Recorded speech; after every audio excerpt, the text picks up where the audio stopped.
Greetings. Today we begin part 3 in Psalm 119 in our study. This is the section Gimel, which is the third letter of the Hebrew alphabet. All 8 verses begin with this letter in the Hebrew language as our understanding. The title for this message is The Quickening by the Word, and the subtitle begins The Longings of the Soul.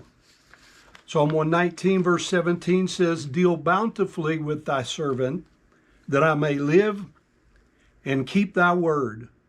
Open thou mine eyes, that I may behold wondrous things out of thy law.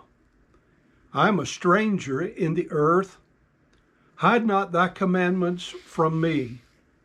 My soul breaketh for the longing that it hath unto thy judgments, and at all times.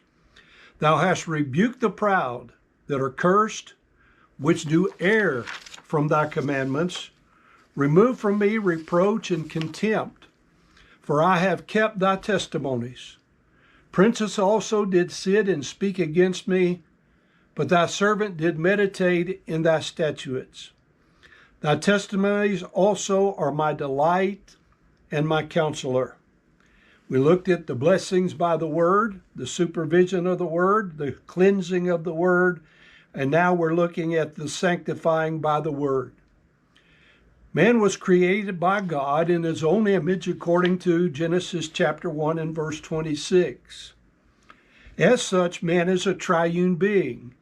He has a spirit, a mind, and a body corresponding to one person of the triune Godhead.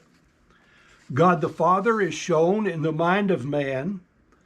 The Holy Spirit is shown in the spirit of man.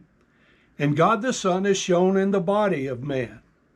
Mankind, that is human beings, were the crowning jewel of God's creation, and they were created for his pleasure, as were all things, as Revelation 4:11 declares.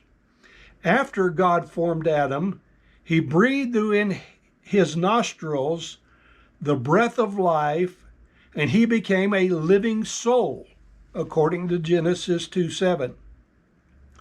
Human beings were created to fellowship with God in a manner which no other part of God's material creation could do, not even the angels nor the archangels. God himself walked and talked with Adam and Eve in the Garden of Eden until they sinned. They were physically removed from God's presence to signify their spiritual separation. Genesis 2:17 declares, "But of the tree of the knowledge of good and evil, thou shalt not eat of it, for in the day thou eatest thereof, thou shalt surely die." Adam's spirit died instantly when he sinned. His mind and body began a process of dying, which ultimately led to the first death, with which every human is destined to have an encounter, according to Hebrews 9:27. Every member of Adam's race has been born with a dead spirit, thus the need for quickening. This dead spirit causes him to understand that there's something missing in his life. Even unconsciously, without even knowing exactly what they're searching for, men are seeking for something to fill this void in their lives. Without guidance, or we might say with much misguidance, they search for any and all of the material things in this world system, attempting to satisfy this constant void in their lives. But I know, you know, and everyone who has been saved knows that this void can only be filled by regeneration of this spiritual aspect of man, by salvation through Jesus Christ.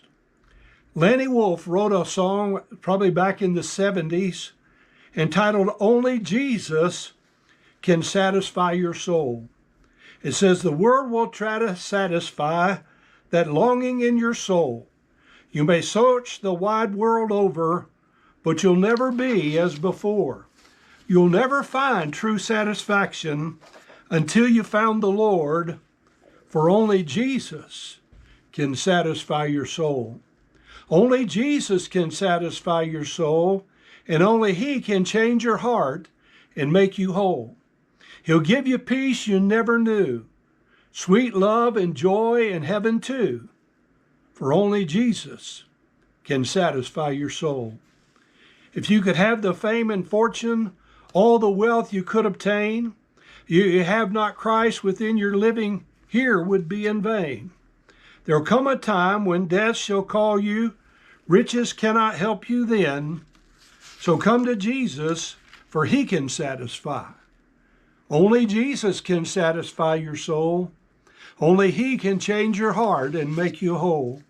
He'll give you peace you never knew, sweet love and joy in heaven too, for only Jesus can satisfy your soul.